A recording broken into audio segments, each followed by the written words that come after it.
Okay, so let us proceed for the last example. Let's get the GCF of negative 4x squared y and negative 8x raised to 4 y raised to 4. So we think of a number that can divide first the numerical coefficients of our two numbers. So negative 4 and negative 8, since they are both negative, so our GCF is, we have negative here also. So 4 and 8 is, the GCF of 4 and 8 is 4. So, why is it negative instead of positive? Because we want that the quotient is positive. So, negative 4 divided by negative 4 is 1. So, you have here 1x squared y. And negative 8 divided by negative 4 is positive 2. So, 2x raised to 4, y raised to 4. Since 1 and 2 are now relatively prime, we stop dividing for numerical coefficients.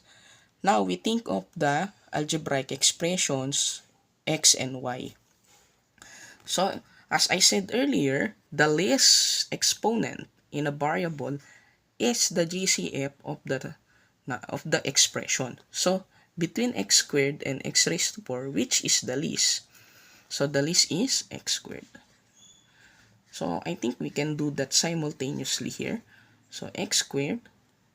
Then, between y and y fourth, the least exponent is y. Yan. So, you have here x squared y. So, x squared divided by x squared, that would be 1. So, 1 times 1. Y divided by y is 1 also. Okay. Then, x raised to 4 divided by x squared. That would be x squared. So, bring down 2. So, 2x squared. Y raised to 4. 4 minus 1. That would be y cubed.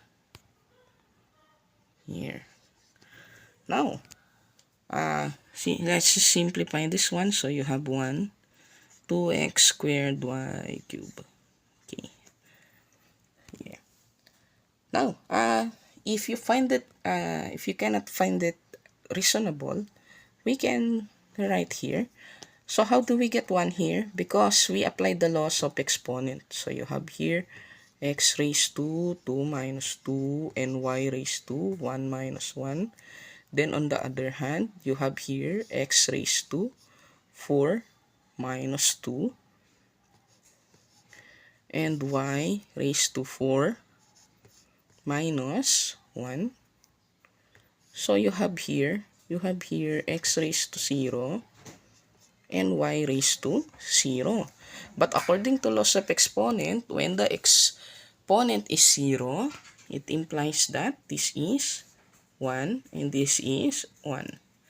So, you have here x squared and y cubed. So, you have here y cubed. Ayan. Now, since the expressions, so this is for this one, and this is for this one. Okay. Now, since the two expressions are both relatively prime, meaning to say we stop dividing. So, the GCF now is this one. So, let's simplify. This would be negative 4x squared y. So, that would be the final answer. Negative 4x squared y.